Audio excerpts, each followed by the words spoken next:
namoonni baay'een ofii isaaniitiif harka quba ofitti qabuun dura quba namatti qabu jechuudha. Qubnati namatti qabdu sun booda sitti deebi'uutii danda'a. Kanaafuu har'a immoo viidiyoo haaratii walitti deebineetii jirra. Viidiyoon koo hanni har'a maal qabattee dhufte yoo jettanii viidiyoo torbee kana sooshaal miidiyaa kanarra naanna'atii jiru keessaa anillee hanga waa sana namatti tolamoo namatti hin tolu maalidha wanti akkanaa jedhee qabadhee isinii dhufe. Nagaarree isin gaafachuu hin dagane nagaaf jaalalli waaqayyoo bakka haala jirtanitti isiniif haa baay'atu. Obboleeyyan koo amantaa birootaa tayyoo yaashama harka fuunee jirtu nagaa keessanii nageenyi ana biratti argamu akka isin biratti irree argamu abdiif amantaa guddaan qaba. Egaa viidiyoo sooshaal miidiyaa irratti naanna'aa jiru kun hundumti keenya iyyuu argineeti jirra. Viidiyichi gaarii miti onnee wanta laphee nama cabsuu fi waan safuu wanta safuun illee safuu qaba wanta safuu isaa eeggatedha. Yeroo hammaa kana shamarran keenya maaliin lubbuu isaanii ittiin dhaabaatii jiru yoo jenne wantoota akkanaati jechuudha. Namoonni baay'een gaafa namatti kolfan ani eenyu jettee kan kee gadi hin baane malee kan namatti murteessan eenyudha waaqayyoodha. Har'a gocha kana kan raawwattu waaqayyo birraa gatii keessii kaffalama jechuudha. Ofii keetiif mana kee keessa otoo hin qulqulleessin quba namatti hin qabin. Dursa mana kee keessa qulqulleessiti. Edda mana kee keessa qulqullaa'e immoo baay'iti namarratti duudii jechuudha. Shamarran baay'een nan arga jechuudha viidiyoo kana. Yeroo baay'ee viidiyicha hanga guyyaa har'aatti hin arginellee arguullee hin barbaadu. Utuman argeeyyuu maallaaf godha jechuudha. Bu'aa maallaa qaba maalirraa baratta? Ijoolleen baay'een maal jedhu nutti agarsiisaa mee viidiyoo sana nu ergaa jedhu. Keessattuu eenyutu jedha ijoollee shamarranii maalirraa fuuta yoo argite sirraayyuu ni jira waan ta'eef maalidha kanarraa fuutu.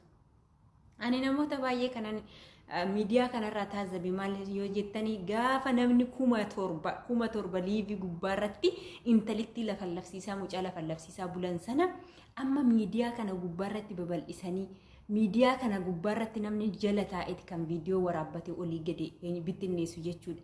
Hanga miidiyaa kanarratti ishii baasan namni obboleettii hin qabne hin jiru. Obboleettii qabaachuu baadhullee haadhuma gadameessa bakkuma mucaa sana qullaa ishii dhaabe sana haati kee achumaan si dhalte jechuudha. Achumaan ati kan haati kee si deessee achiin gadi karasumaan jechuudha. Mucattiin tuni balleessitee hin balleessine hin jiru.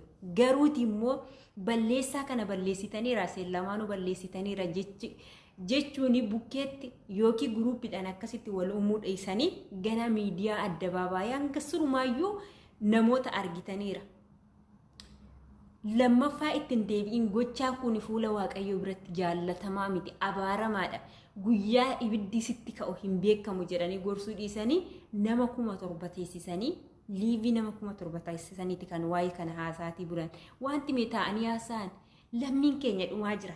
Isaanii haasa'uu dhiisanii waa'ee kana nama 1700 ta'anii dhaggeeffataatii jiru. Gurri kuni wanta gaarii hin dhageessu jechuudha. Namoonni baay'een waa gaarii irratti sin dhaggeeffatan ta'anii yeroo ati barumsa barsiistu sin dhaggeeffatanii yeroo wanta nama fayyadu tokko barsiisuuf jette sin dhaggeeffatan garuu yeroo wanta bushaa fi fokkisaa safuu qabu kana hundumtuu kan dalagaa isaa dhaabbatee dhaabeetuma jechuudha. Hona jedhee dhaabeetuma taa'etii dhaggeeffata. Yaa ilma dhiiraa ati eenyudha? Yaa bada tortoraa ati eenyu caalteeti? Obboleettii yoo qabaachuu baatte haadhaan qabdu. Boroo namni ati intala shamaraa kana gadi baastee erga gadi baastee ishii salphistee wanta ati argatte jira. Namoonni tokko edda godhanii nama keessa maal goone deemna jedhanii kan lubbuun isaanii balleessan ni jiru jechuudha. Kanaaf immoo obboleettiin tun immoo garuu lubbuu ishii hin balleessine ittuyyuu lubbuu ishii balleessuu dhiistee as baatee waan difiraatii keessa waan na kofalchiise beektanii kan ishiin as baatee kolfituudha jechuudha. Kan ishiin baatee as sirbituudha jechuudha. Yeroo ijoolleen jecha hin taane jalaa barreessan koomantii isaanii ol deebistee yeroo ishiin sirbituudha. Gaarummaa gooteef miti. Garuu namni maal la godhaa? Namni siin qicu, siin kutu ofii keetiif of taatee jiraatta. Dogoggora kana irraa dogoggorteera dhibbaan dhibbatti dogoggorteera. Kana booda garuu dogoggora akkanaatti hanga lubbuun kee jirtutti ni deebita jettee nan deebi'a jettee yoo sammuu kee amansiiste dhugaa ati nama miti jechuudha. Namni hin dogoggorre hin jiru. Dogoggora isa akkanaa miti immoo yoo dogoggoran illee dogoggorte bakka ta'e erga ta'e wanti ta'e tokkicha erga miidiyaa irratti ba'e wanti duubatti deebi'u hin jiru jechuudha. Olodeessan gadadoessan ishiin anga torbee tokkotti miidiyaan hundumtu maquma ishiiti yoo as deemtan maquma ishii yoo as achi deemtan maquma mucaa sanaa fi maquma ishiiti jechuudha. Ishiin garuu ishiitti quba qabuu dhiisiti. Nama meeqa kumaatama meeqa yoona kan viidiyoo waraabee qullaa itti footoo itti kaasee erge garuu kan ishii kana fillafiitti dhuma kaameraa waan ba'eef waan gallakkifameef karasii karana gaafa nama eenyu jettu gaafa nama gaarummaa isaa hojjetu kan hin jabeessine gaafa gadhee hojjetu jala teessee hin biriqirsin. Maaliif jennaan baqaatis shamara waan ta'eef buru waan taatuun beektu gorsi obboleessa kee dadhabaa gorsi obboleettii kee dadhabaa gorsi. Garuu ofii keetiif kan ofii keetitu hin beektu nama tokkotti quba hin qabin jechuudha. Maaliif taanaan namoonni baay'een kan keenya qadaannee hirra teenyatti kan nama barabbaruudhaaf deemna jechuudha. Yaa isa obboleessa dhiiraa gaafuma ati viidiyoo akkasii isheenuu si ergite lammaffaa waan akkanaa hin godhin anillee si qoruufannaa ergisiin jedhee idaati nama akkanaati jaalala kee baruufani jettee maaf dileetee biraan gootu waggaa 3 guutuu ani kan jedhu ishuma awwaarraduuf jedhee waggaa 3 guutuu kaameraa keessa silkii keessa keewwatimu silkiin jalaa bu'ee hin cafumu. Attuma viidiyoo sana dhiqsiifateetuma miimoorii keessa galchee ol kaayyetta yaa jaran. Ana garuu gaafa waggaa 3 jedhan gaafii natti ta'e. Waggaa 3 kana silkiin irraa fudhatamne silkii inni hin ganne silkii isaas akkamiiti. Viidiyoon tasarreen namni viidiyoo tan barbaadu amma jechuudha. Fakkeenyaaf viidiyoo tan barbaadu suuraa tan barbaadu gaafa silkiin koo fuula yalaa ta'u nan balleessa gaafa viidiyoo sanaa fi suura sana dhaqee ilaalu hin argadhu yeroo baay'ee jechuudha. Mee maaluma yoo godhuudha gaarummaa isaa kana silkii isaa keessa keewwateeti moo liimoorii isaa keessa keewwateeti waggaa 3 guutuu viidiyoo kana kan ol kaawwatu jechuudha. Gaarummaa sitti hin fakkaatin boruu ilmoo dubaraa da'uu dandeessa. Dirqama keetii har'a akkanumallee akkuma dargaggummaa kanatti nafan guyyaa tokko mana godhachuu dandeessa. Dubartiidhuma har'a gadi baastee viidiyoo ishee awwaarradde kana ishuma faana ciista boru jechuudha. Ishuma fuutee faana ciista. Ilmoon kee immoo ilmoo dubaraa ta'uu dandeessa. Ilmoon kee dubaraa sun immoo gochaan ati har'a obboleettii kee shamaraa irratti gootu ilmoo kee sanaan ba'uutii qaba. Maaf gaarii yoo hojjette waanuma gaarii si eeggata. Yeroo kana cubbuun abbaan godhu ilmoodhaan ba'a. Otoo abbicha sanaan ba'e nama hin gubu jechuudha. Waan gaarii hojjechuuf ishiin dogoggorteetu sitti haa ergitu. Ani garuu si qoruufan jetteen gorsitu ittuma deemsite hanga viidiyoo waggaa 3 teessisee gaafa har'a gadi gallakkisu maal jedhamame. Mee obboleewwan keenya shamarranii ofii keenyafis teenyoof waa to'annu. Maal gochuutii qabna? Gottee miti kara fuulduraa hoo maaltu na eeggata? Kaayyoon koo maalidha? Edda godhame maa kara lubbuu of ajjeesutti namni siin kutu siin qicu. Garuutii immoo lubbuu kee obbaafta taanaan biyya namaa kana keessatti mucayyoon kun lubbuu ishee obbaafti jedheeti kan inni akkana godhe. Yoo duute maal irraa argatta? Biddeena ishii nyaattu kan ishiidha hiris waaqayyotu beeka kan siif hiris waaqayyotu beeka jechuudha. Birriidhaaf jettee immoo obboleettii kee kana immoo gaafa miidiyaa guutuutti baastu ishiin torbee tokko yoo sobsame inni irra darba jechuudha. Of eeggannoo guddaa godha obboleewwan koo. Sa'aatii kanatti namni awuree bineensa ta'eera jechuudha. Dhugaasiniin jedhana namnummaan nagaa namummaan biyyatti beektu silkiidhaan haasa'u hanga silkiidhaan haasa'u shakkitutti geessee jirta jechuudha. Baay'ee nama sodaachisa. Yeroo nuti amma irra jirru kun yeroo badaadha jechuudha. Akkuma barbaadan silkii hin haasa'inaa. Silkii viidiyoo bantanii viidiyoodhuma noormaaliidhuma jechuudha. Maaliif taanaan namni karaa ittiin dogoggorsiisu hin dhabu. Karaa ayyallaatti si gatu hin dhabu jechuudha. Keessattuu obboleewwan keenya shamarranii gaafa nama tokko jaallannu dhuguma namni kun na jaallataa jettee dafteetuma kufoo otoo hin taane kan si jaallatu chaalenjii garaagaraa keessa laata. Attumarree yoo jaalatte ba'aa bu'ii hedduu keessa dabarsiteeti isa jaalatta malee har'uma gaafii jaalalaa si dhiyeesseet onneedhuma kee fuutee qaama kee fuutee hunda itti kennita taanaan qaamni kwaati har'a hergituu suni boru kan isaati yoo dhuguma si jaallate jechuudha. Boru si aammateeti mana tokko keessa barbaadu. Har'a viidiyoodha miti boru mana kee keessa faana teesseeti kan eenyu jettu. Har'a idda si jaallate maal godhaaf viidiyoon? Viidiyoon maal irraa godhaayyuu? Garuu kuni maal ta'e? Yoo namni hundumtuu sin jaalanna jedhe jaalaluma isa dhugaa na jaallata namni kun na jaallata jettee onneedhuma kee kennuuf hin qabdu jechuudha. Of qoxxobuutii qabda laala. Of qoxxobuudha isa guyyaa guyyaadha yoo silkii dawwalte yoo jaalalli akka malee keessa laphee kee keessa seenaa jira irraa fagaachuuf yaali jechuudha. Ofii keetiif jaalachuudhaan dura namni kun naa ta'aayi.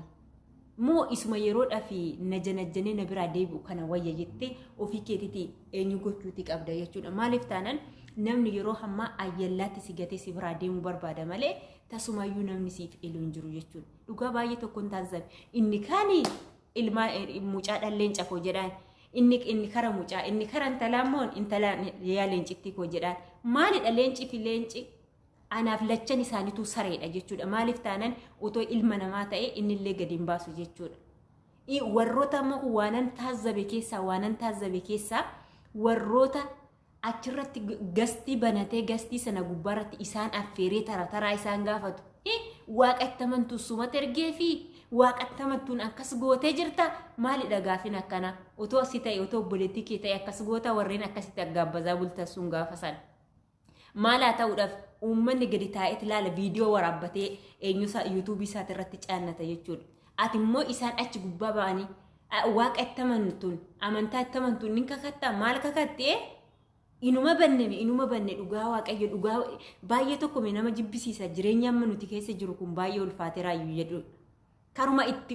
Karumatti dubbattee waanumatti baasuu si wallaalchisa. Dhalli namaa hanga kana yeetti. Hundumti keetu yeroo namatti quba qabdu jechuudha. Yeroo namatti suura namaa gadi garagashitee ishii sareedha inni sareedha jettu mana kee qulqulleeffadhu dura.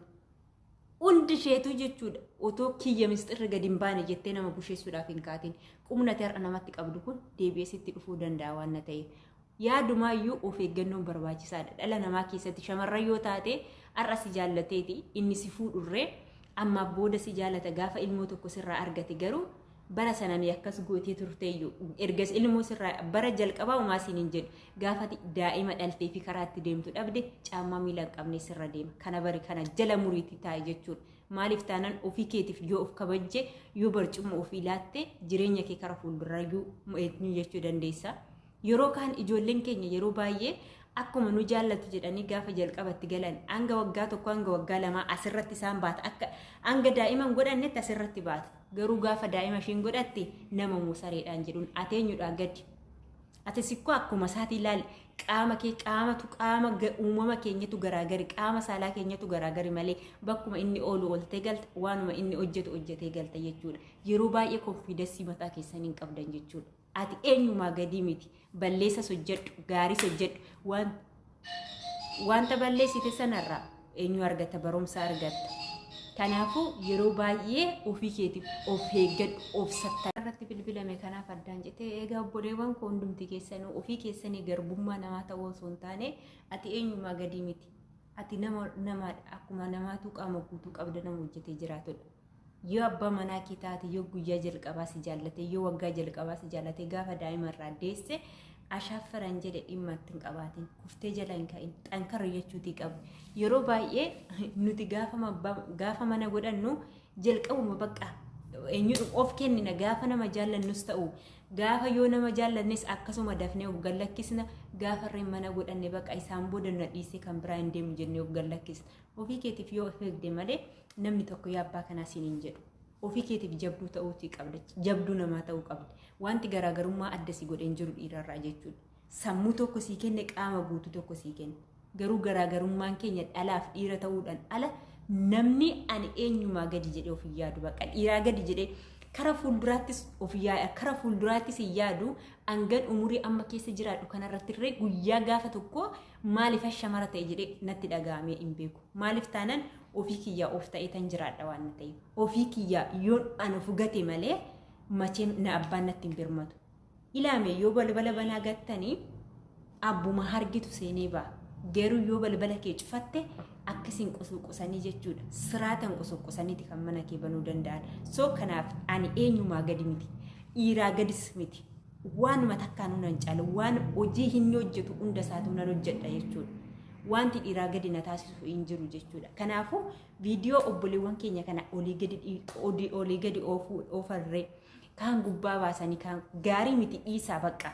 Irraa dubbatame miti tuffadhaatii dhiisa asiifachiin viidiyoo irratti hojjechuu dhiisuu otoo hin taane asiifachiin isaan akkasiin olii gadi raasoo osoo hin taane dhiisa bakka uumaaf fayyadu waan ta'e eddamaa fayyadne maalirraa godha bu'aa maal qabame argitanii miti warri viidiyoo argitanis argitan warri hin arginellee arguudhaaf hin muddamina umaa sin hin godhu waan ta'eef so kanaaf yoo viidiyoo kana jaallattan like share gochuu hin dagatina warreen maamila Simboo taatan immoo like share godhaa fi warreen immoo maamila Simboo hin taane koottaa maamila Simbootti dabalama ani gaa Simboon immoo guyyaa tokko kachisinii jechuu dandeessi ani gaa obboleettee ishee maskii fiqiriidhaan isiniin jedha achumaanis mana maskii fiqirii deematii barri ishee anfaakkaan isiniin jedha kanaaf obboleewwan koo bakka nda'u godhetti immoo bifa koomentiitiin na sirreeffadhaa of eeggannoo godhaan isiniin jedha turtii gaarii